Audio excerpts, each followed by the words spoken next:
জুলাই আন্দোলনে গুলিবিদ্ধ যশোরের এনাম সিদ্দিকীর চিকিৎসার দায়িত্ব নিলেন বিএনপির ভারপ্রাপ্ত চেয়ারম্যান তারেক রহমান।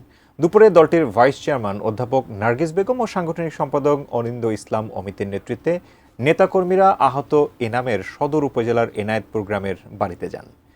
এ সময় তারা তারেক রহমানের পক্ষ থেকে এনামের পরিবারের হাতে আর্থিক অনুদান তুলে দেন। পাশাপাশি তারেক রহমানের বার্তা হিসেবে তারা জানান, জনগণ বিএনপিকে রাষ্ট্র পরিচালনার দায়িত্ব দিলে এনামসহ ফ্যাসিস্ট বিরোধী আন্দোলনে ক্ষতিগ্রস্ত সকল পরিবারকে রাষ্ট্রীয়ভাবে পৃষ্ঠপোষকতা করা হবে। আন্দোলন চলাকালে গত 4 আগস্ট রাজধানীর উত্তরায় পুলিশ এনাম সিদ্দিকীর মাথায় গুলি করলে তিনি গুরুতর আহত হন। পরিবারের পক্ষ থেকে ঢাকায় রেখে চিকিৎসা সম্ভব হচ্ছিল না বলে যশোরে ফিরে এসেছেন তিনি।